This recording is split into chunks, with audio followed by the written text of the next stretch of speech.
200억을 모아주면은 앞으로 이 20개 업체를 주력 육성업체로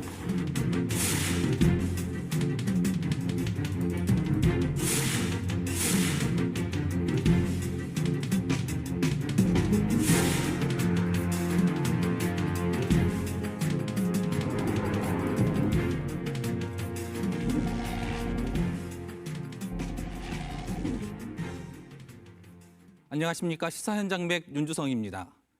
최근 광주의 한 삼성전자 협력업체가 도산 위기에 처했습니다. 이 업체는 기술력을 인정받아 28년 동안이나 삼성전자에 부품을 납품해왔는데요. 업체 대표는 2년 전 삼성전자가 협력업체들에게 200억 원을 모아달라고 요구했고 이를 거절한 것이 현재의 위기 상황을 초래했다고 주장합니다. 2014년 9월 4일 삼성전자와 협력업체들 사이에 과연 무슨 일이 있었던 걸까요? 김무성 PD가 단독 취재했습니다.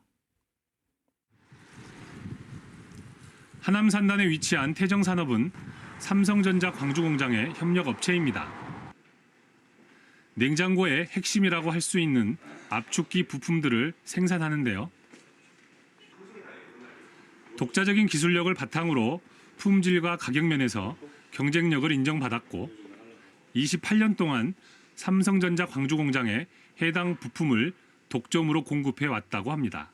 그런데 문제가 생겼습니다. 작년도에 뭔가 중국에서부터 우리 회사에 변화가 있었습니다. 15년도에 물량을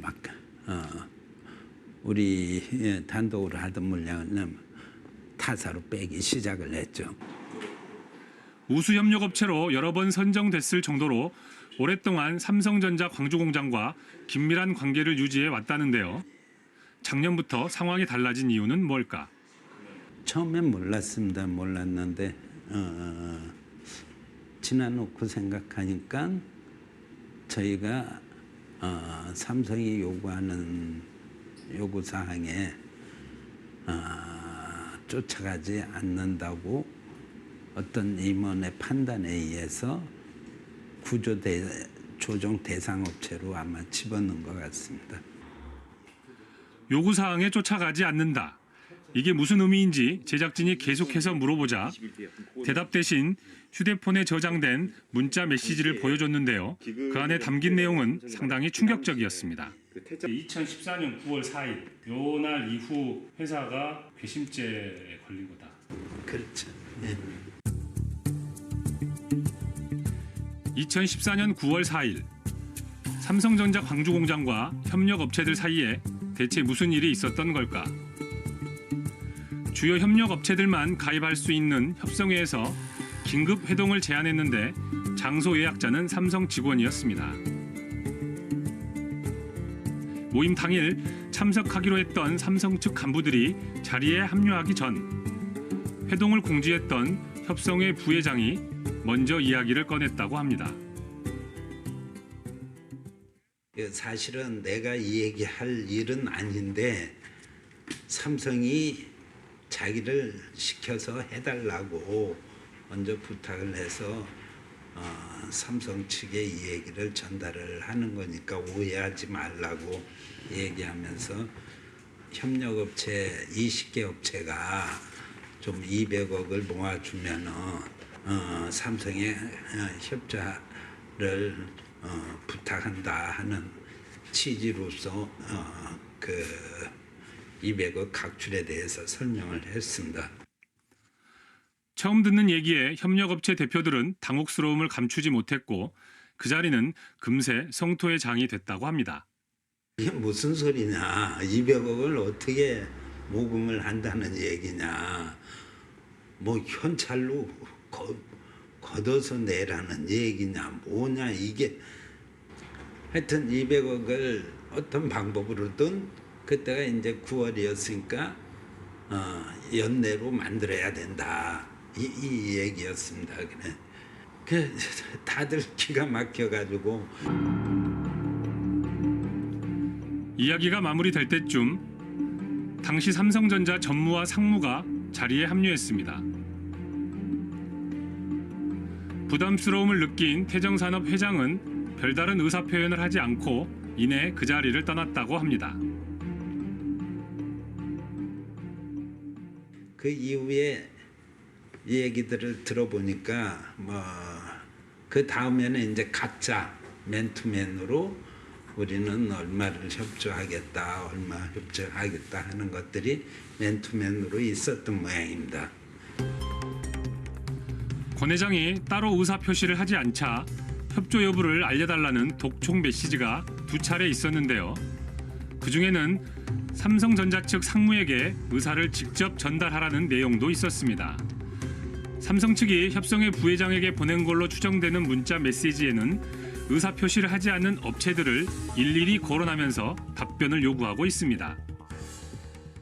저 같은 경우에는 회생 중이라 환산 핑계를 대고 지금 현재부터 하신 거는 협조를 못하고 차후에 회사가 사정이 좋아질 때 그때 가서 협조를 할 테니까 용서를 구합니다 하는 그 답변서를 보낸 걸로 끝이었습니다. 강제성을 느낀 태정 측은 모금 협조에 동참하기를 거부한 셈인데요. 그렇다면 실제 다른 협력 업체들은 어떻게 대처했을까?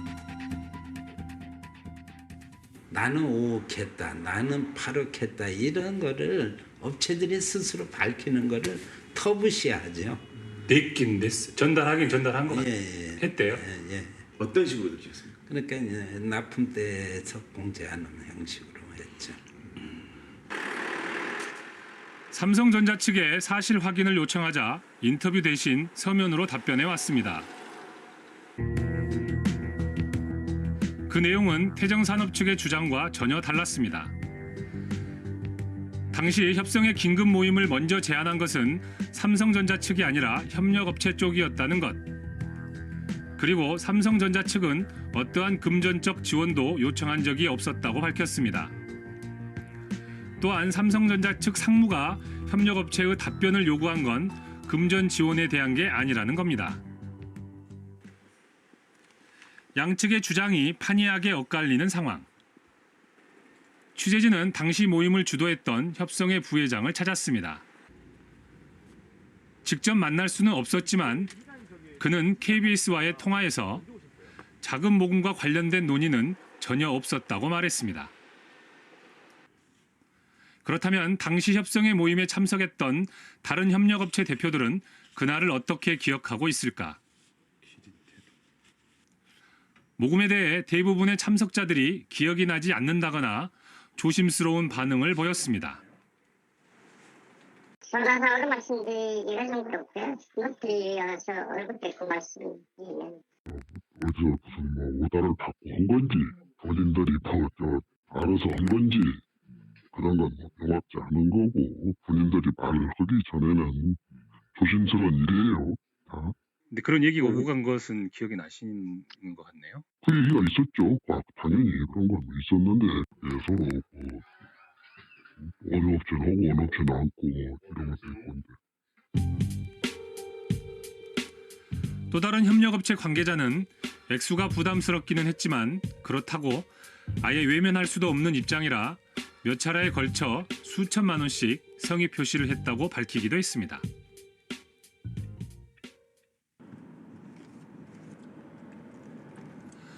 모금 행위가 있었다는 주장과 전혀 사실 무근이라는 주장이 팽팽하게 맞서는 상황. 만약 실제 이런 행위가 이루어졌다면 법적으로 어떤 문제가 있는 것인지 전문가에게 자문을 구했는데요. 전문가는 이런 행위가 이루어진 게 사실이라면 명백한 공정거래법 위반이라고 지적합니다. 그 원청업체가 그런 제조 하청업체들에게 그런 그 우월적인 지위를 이용해서 일방적으로 이제 금액을 할당하고 뭐 표현이야 뭐 협력 요청이든 뭐 하고 있지만은 그렇게 이제 일방적으로 금액을 할당한 다음에 그 금액을 빼고서는 하도급 대금을 이제 결정하는 행위는 결국은 이제 불공정하게 부당하게 하도급 대금을 결정하는 행위이기 때문에 불공정 행위로서 이제 처벌 대상이 되는 것입니다.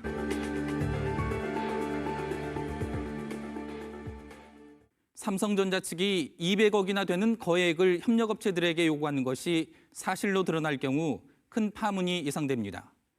이에 대해 삼성전자 측은 협력업체 모임을 통해 거액의 기금을 조성하는 것은 있을 수 없는 일이며 시스템상으로도 불가능하다는 입장입니다. 이에 반해 태정산업 측은 협력기금 요구를 거절하자 삼성전자 측의 보복 조치가 이어졌다고 주장하고 있습니다. 양측의 입장을 정리했습니다. 지난 월요일 삼성전자 광주공장 앞 수십 명의 태정산업 직원들이 집회를 벌였습니다. 삼성전자가 태정 중국 공장에 납품하는 물량의 일부를 다른 중국 업체에 넘기는 바람에 회사가 어렵다는 호소였습니다. 중국 같은 경우는 보통 물건이 3, 4원화 되어 있습니다. 그러다 보니 가격을 낮추지 않으면 중국 업체에게 전부 물량이 넘어가는 실정이기 때문에 그러다 보니 물동량을 많이 뺏겼습니다. 그러면 자연스럽게 매출이 줄었고 적자로 전환될 수밖에 없었습니다. 그래서 회사가 어려워졌고 매각 협상을 시작하게 된 겁니다. 태정이 제시한 자료입니다. 조금씩 늘어나던 매출액이 2015년 뚝 떨어졌는데요. 전년에 비해 40% 이상 감소했다고 합니다. 중국 공장 상황이 어려워지자 태정은 삼성전자 측에 납품 물량을 다시 늘려달라고 요청을 했습니다. 하지만 삼성전자 구매팀으로부터 돌아온 답은 무척 의외였다고 합니다. 그때 제가 중국에서 전화로 이제 구매팀에다 했는데 그 구매팀은 그 당시 차장이었는데 차장이 한참 듣더니 마지막에 하는 얘기가 중국 공장을 파시면 어떻겠습니까? 저한테 도와달라 그랬는데 중국 공장을 파시면 어떻겠습니까? 하고 제안을 하더라고요. 권 회장은 납품 물량이 줄어들고 회사가 어려워진 일련의 과정들이 결국 중국 공장을 헐값에 인수하려는 누군가의 속셈에서 비롯된 것이라고 주장합니다. 이에 대해 당시 권 회장과 통화했던 삼성 측 직원은 취재진을 만난 자리에서 권 회장의 이 같은 주장은 전혀 사실이 아니라고 밝혔습니다.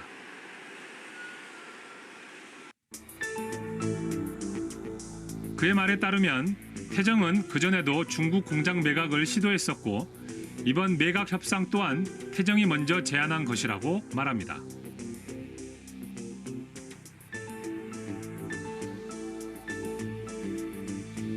또한 삼성전자 측은 무리한 설비 투자로 태정은 이미 법정 관리에 들어가 있었고 이에 따라 위험 관리 차원에서 물량 공급을 이원화했다고 말합니다.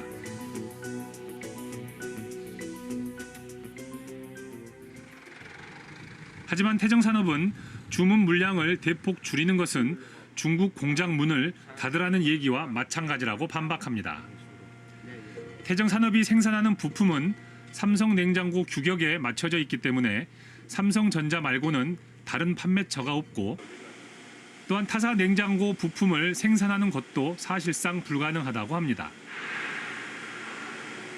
저희한테 투자를 전량을 하게끔 시켜놓고 물량을 다시 반토막을 내는 거는 그건 좀 부당하지 않을까 생각을 합니다. 뭐 문서로는 안 하더라도 그 협의를 공장을 짓는 과정에서 당연히 했죠. 머지않아 한국에서도 납품 물량을 이원화할 것이라는 우려 때문에 태정산업 권 회장은 중국 공장 2곳과 국내 광주 공장까지 3곳 모두를 매각하기로 결심합니다. 하지만 삼성 측이 주선한 매각 협상은 난항을 겪고 있는데요. 양측이 제시한 매각 협상 가격이 너무 큰 차이를 보였기 때문입니다. 태정 측이 1차로 제시한 매각액은 855억 원. 삼성전자가 대리한 인수희망 업체는 81억 원을 제시했습니다. 600억 원 가량의 부채까지 떠안는 조건이었습니다. 최종적으로 태정은 350억 원, 상대 측은 238억 원을 제시했는데요. 이는 부채를 떠안지 않는 조건이기 때문에 태정은 1차 때보다도 훨씬 불리한 가격이라고 주장합니다. 230억이면 금액이 어떤 금액이냐 하면은 토지 건물 값밖에 안 됩니다. 230억 하니까 좀 큰 것 같으신데요. 그게 상계 공장이거든요. 이 공장을 50억에 가져간다 그래요. 이 공장이 그런데 여기 땅값이 여기 많이 나갈 때는 60억 나갔습니다. 토지 건물을 해가지고 60억 나갔는데 이 공장을 50억에 가져간다 그러니까 뭐 그냥 땅값도 안 되는 거죠. 하지만 삼성전자 측은 태정산업이 지나치게 자산을 부풀리고 있다고 반박합니다. 삼성은 태정산업이 2년 전 법정 관리에 들어가면서 제출한 자료를 근거로 제시했는데요. 부채가 자산보다 2배나 많은 상태였다는 겁니다.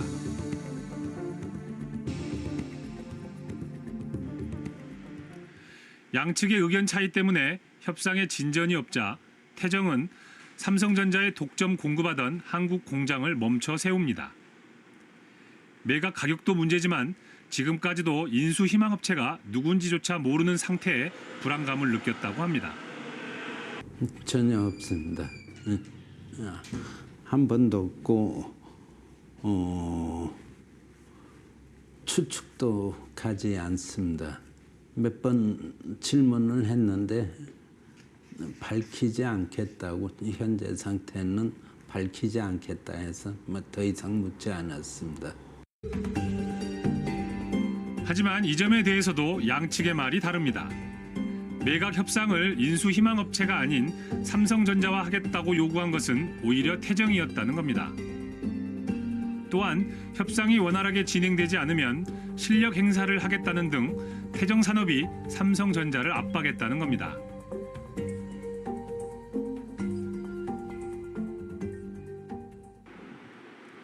제대로 된 협상을 요구하는 협력업체와 압박을 받았다는 대기업. 제작진은 취재 과정 중에 예전에도 이번 사태와 매우 비슷한 사례가 있었다는 걸 알게 됐습니다. 조선일보가 2012년 보도한 내용입니다. 삼성전자와 중국에 동반 진출한 이 업체는 경영 사정이 어려워지자 매각을 요청하고 삼성전자가 중개에 나섭니다.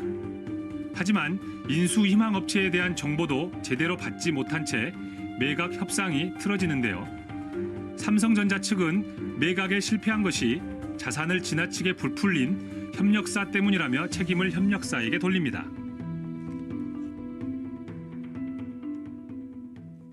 우리도 역시 마찬가지거든요. 맥주가 나와가지고 완전히 너무 힘들게 지냈거든.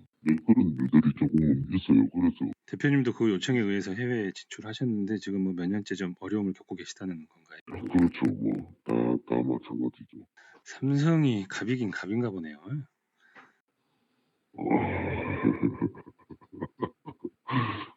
슈퍼 아닙니까, 슈퍼. 태정이 공급을 중단한 상태에서 삼성전자의 냉장고 생산은 어떻게 됐을까?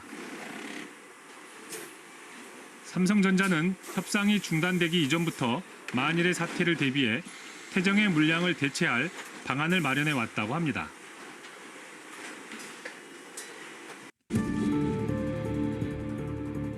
삼성전자는 태정 산업이 생산을 중단하기 전인 3월 초 이미 금형 제작을 준비했고 4월 중순부터 다른 협력사로부터 대체 물량을 공급받고 있다고 밝혔습니다. 이는 수많은 협력사와 고객사의 피해를 최소화하기 위한 조치였다고 합니다.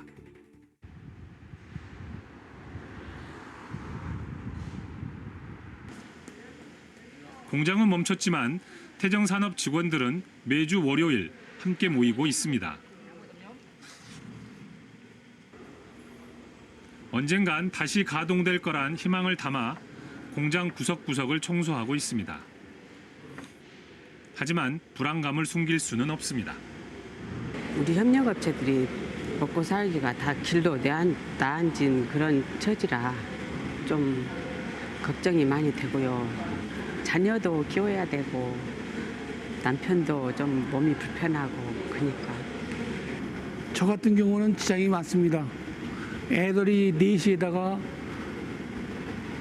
집사람까지 5 식구가 좀 헤매일 것 같습니다. 나만 바라보고 사는데 회사가 빨리 복귀를 해가지고 우리 종업원들 다 앞으로 살아갈 길을 갖다가 좀 만들어줬으면 좋겠습니다. IMF 막 끝나고서 여기 회사가 일이 이사 왔거든요. 그래서 그때도 힘들기는 했는데 이렇게까지는 안 했거든요.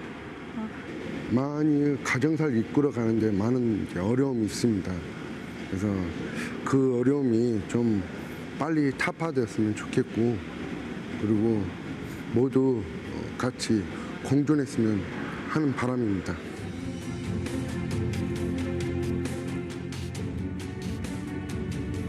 공장이 멈춘 지 40여일이 지났습니다. 시간이 흐를수록 이들이 감당해야 할 불안감은 깊어지고 있습니다. 양측이 엇갈린 주장을 계속하고 있는 동안 태정산업 근로자들은 고용 불안에 떨고 있습니다. 이에 대해 삼성전자 측은 인수희망업체는 태정산업 임직원들의 고용 승계를 긍정적으로 검토하고 있으며 삼성 또한 고용 승계를 적극 권유하고 있다고 밝혀왔습니다. 광주에 있는 삼성전자 협력업체는 170여 곳에 이릅니다. 이들을 비롯한 많은 업계 관계자들이 이번 사태의 향배를 예의주시하고 있습니다. 비단 태정산업뿐만이 아니라 우리 지역의 많은 협력업체들과 근로자들이 불안해하지 않도록 관계당국의 철저한 조사가 시급해 보입니다. 시사 현장 맥 여기서 마칩니다.